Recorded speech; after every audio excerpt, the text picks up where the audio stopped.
Halo teman-teman semuanya, sampailah kita pada video terakhir dari teori The Matrix, dan kita akan sama-sama belajar ya tentang bagian akhir ini dan bagian yang paling sulit ini teman-teman. Mari kita sama-sama pelajarin, yaitu kalimat yang di sini, million dollar question, ya pertanyaan yang ber 1 juta, ya, yaitu pertanyaan bernilai 1 juta dolar ya. Pertanyaannya adalah, lalu bagaimana elektron itu kok bisa tahu bahwa dia sedang diawasin oleh manusia atau sedang diobservasi? Bisa tahu. Nah, sebelum menuju ke sana, saya akan coba mengulang kembali teori tentang double slit eksperimen, dan kebetulan di sini ada gambar yang bisa mewakili ya. Ini filmnya Squid Game ya. Jadi Anda lihat di sini ada boneka ya. Jadi kalau kita lihat di sini boneka, kalau misalkan ini dia diumpamakan seperti kita ya. Jadi ketika tidak melihat ya, ketika bonekanya melihat ke arah sini, maka semuanya di belakangnya itu adalah energi. Ya, bukan partikel, bukan materi, non materi.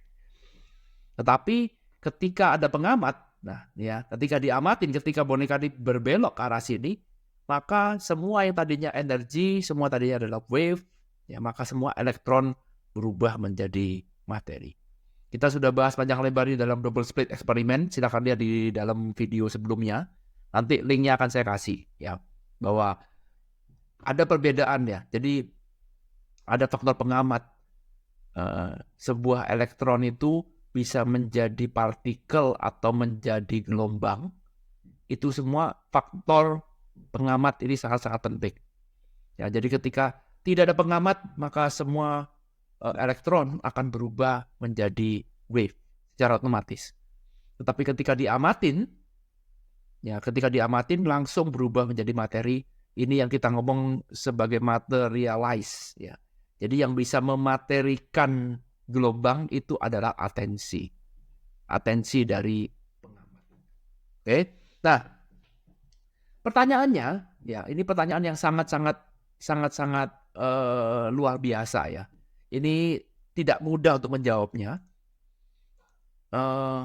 Pertanyaannya adalah, coba perhatikan, kalau ini adalah sebuah elektron, ya, satu buah elektron, kalau misalkan kita masukkan ke dalam double slit eksperimen seperti ini, maka ketika tidak ada yang mengamatin, dia akan berubah menjadi wave.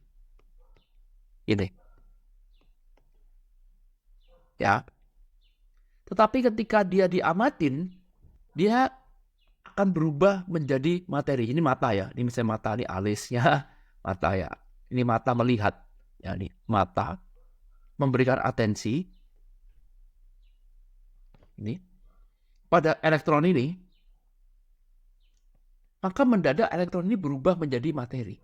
Nah, pertanyaannya, kok bisa tahu ya?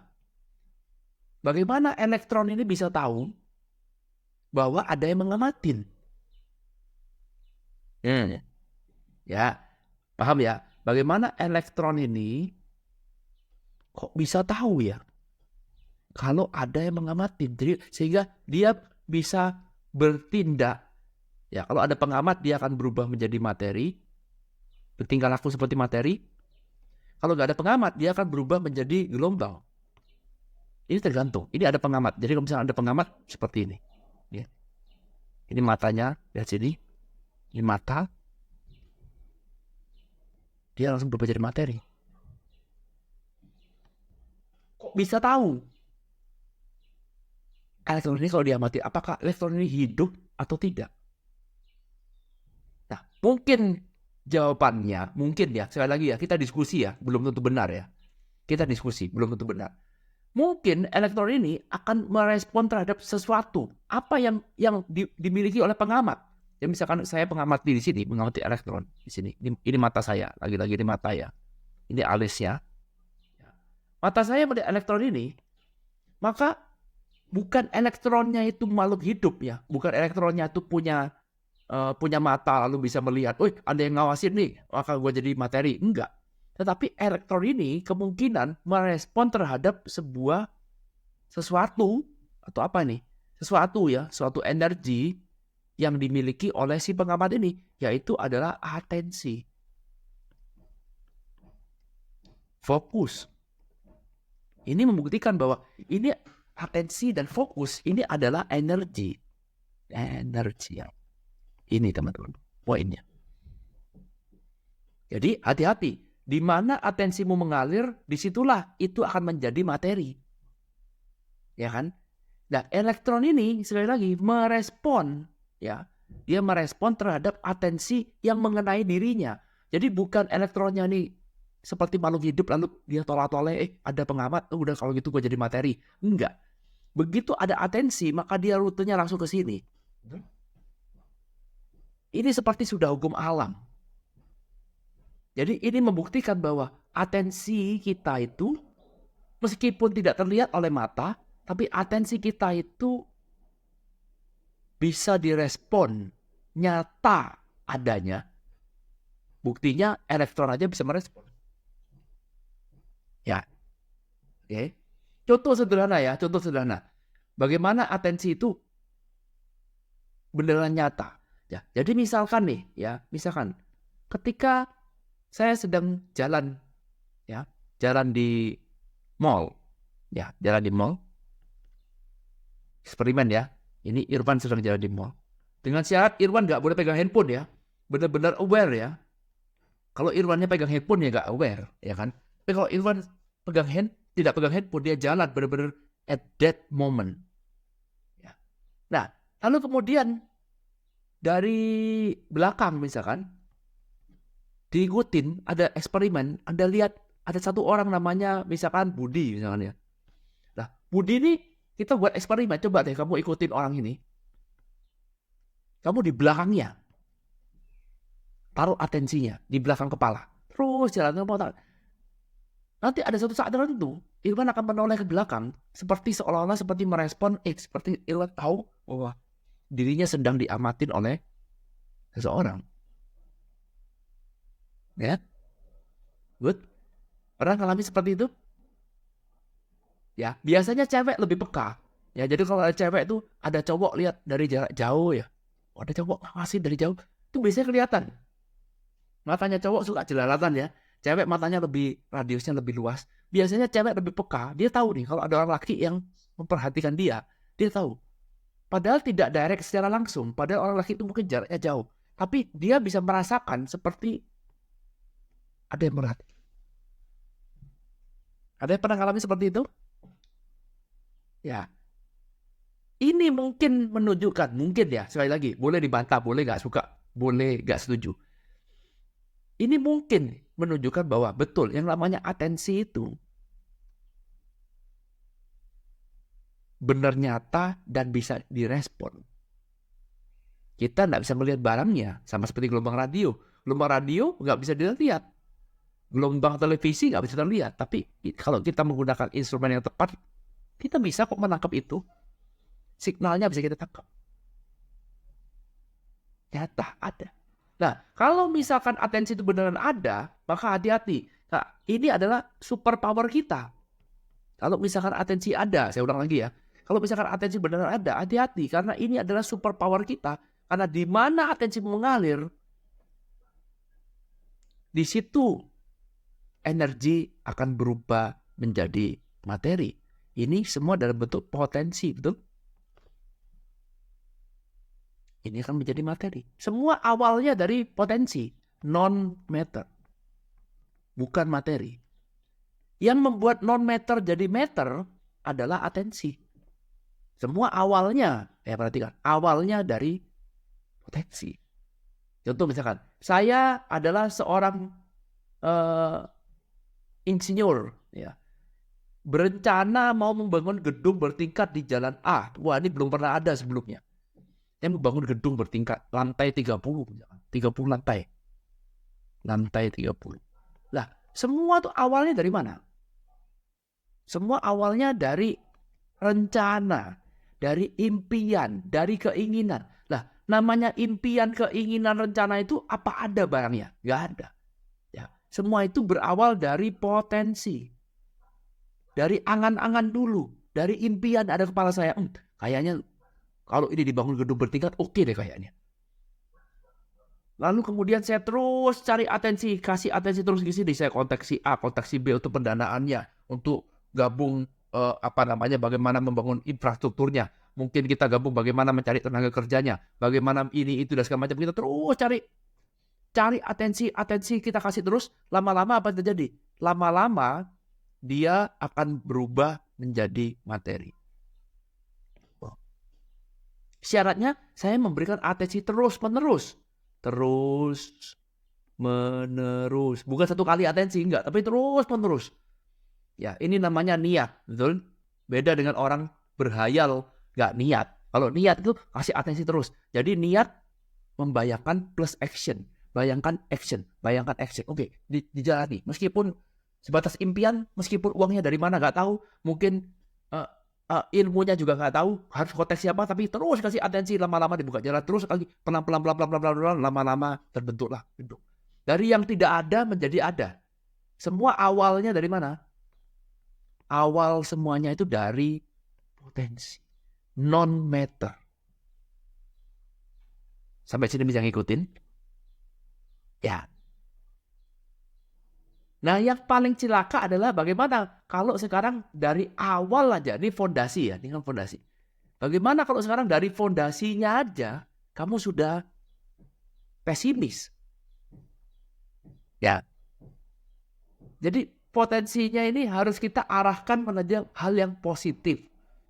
Ya, wah kayak bisa nih, kayak bisa. Tapi kalau sekarang kamu dari awal sudah negative thinking, fondasinya, wah sulit jalan ini mau terwujudnya, sulit. Karena kalau kamu sudah negatif thinking, kamu sendiri aja meragukan potensimu.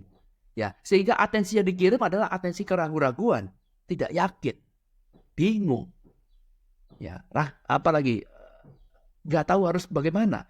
Tapi terus kamu kirimkan itu terus. Nah, perhatikan atensi apa yang kamu kirim. Ini pengaruh nggak? Pengaruh, karena atensi ini akan match gelombangnya dengan potensi. Pastikan match. Jadi kalau misalkan potensinya 100 Hz, sini, maka atensi yang kamu kirimkan juga sebisa mungkin sama dengan 100 Hz ini. Sehingga ini akan memudahkan untuk terjadinya manifestasi. Ini rahasia besarnya.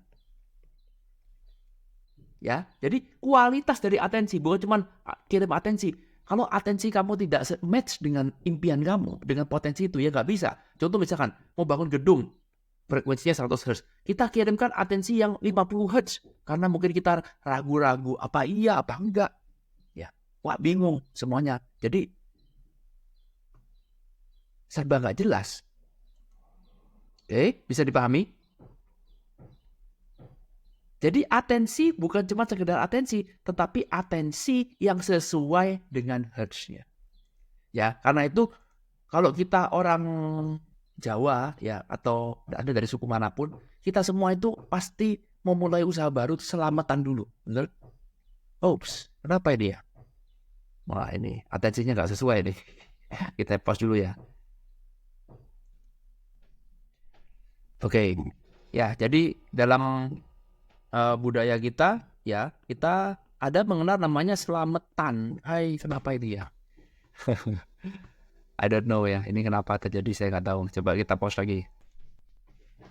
Ya, nah budaya selamatan ini sebenarnya kan apa poin utamanya? Supaya kita itu berharap satu hal yang positif. Ya, ada hasil positif yang terjadi. Kita nggak tahu apa yang akan terjadi, tapi mungkin kita punya impian. Misalkan kita punya toko kita berharap semoga toko kita rame, ya kan? Nah, suksesnya toko kita itu kan masih dalam bentuk potensi, benar nggak? Ya, dengan kita melakukan selamatan seperti ini, maka sebenarnya kita kan menyamakan, ya, supaya atensi kita ini satu vibrasi dengan apa yang kita inginkan, yaitu adalah sukses. Jadi satu, ini atensi kita ya, supaya atensi dengan sukses ini. Ya, karena itu kita selamatan, kita bergembira, kita celebrate kan. Karena celebration, perayaan ini kan satu satu vibrasi dengan kesuksesan ini. Ya, itulah pentingnya kenapa setiap orang itu atau di dalam satu budaya itu kita budayanya ada selamatan supaya mempermudah terjadinya manifestasi, ya, mempermudah terjadinya material dari yang potensi di sini akan lebih mudah untuk termanifest. Kenapa? Karena atensinya bukan cuma atensi saja, tapi atensinya selaras. Kalau sukses ini ukurannya 100 Hz, maka kita pun juga memberikan atensi yang kurang lebih gelombangnya juga 100 Hz. Bayangkan kalau sekarang kamu memulai usaha, baru mulai usaha udah pesimis. Beda kan? Ya. Orang mulai usaha buka toko ya nggak tahu lah, ya mungkin mau bangkrut nih, mungkin ya nggak tahu lah, untung-untungan lah gitu. Jadi kan nggak match dengan apa yang kamu inginkan, bahwa kamu buka toko punya goal positif, yaitu ingin supaya tokomu jadi sukses kan, begitu. Mana ada orang buka usaha kepengen bangkrut? Nggak ada kan. Semua orang buka usaha pasti kepengen jadi sukses. Ya sekarang Anda jadi lebih paham. Ini sebenarnya secara tidak langsung menyamakan atensi. Dan Anda sekarang juga sudah tahu bahwa namanya atensi ini adalah kekuatan utama manusia. Ya, bahwa atensi ini bisa membuat satu hal dari non-matter bisa kita membuat jadi matter secara otomatis. Ya, seperti itu aja teman-teman. Materi yang bisa saya sampaikan tentang teori matriks sudah berseri-seri ya. Semoga teman-teman bisa mendapatkan manfaat. Ini sudah penjelasan di bagian terakhir. Dan disclaimer lagi ya, sekali lagi saya bukan guru, saya bukan ahli spiritual, bukan ahli fisika juga. Mari kita sama-sama belajar. Kalau ada masukan, ya mungkin ada tambahan, teman-teman ada satu part yang tidak setuju, boleh disampaikan, di-sharingkan, kita akan sama-sama belajar. Jadi saya tidak pernah bilang bahwa apa yang saya omongkan ini 100% pasti benar ya, enggak. Kita ada teman seperjalanan, bukan guru dan murid, tapi kita adalah teman seperjalanan, saling melengkapin itu biasa ya. Melakukan kesalahan, misalkan ada kesalahan, Anda mau menambahkan, Anda memberikan masukan, memberikan koreksi, monggo, welcome. Karena itu semua bisa memperkaya pembelajaran kita ke depannya. Ya. Thank you udah nonton video ini teman-teman. Sampai ketemu lagi nanti di kuliah spiritual selanjutnya. Thank you. I love you all. Bye.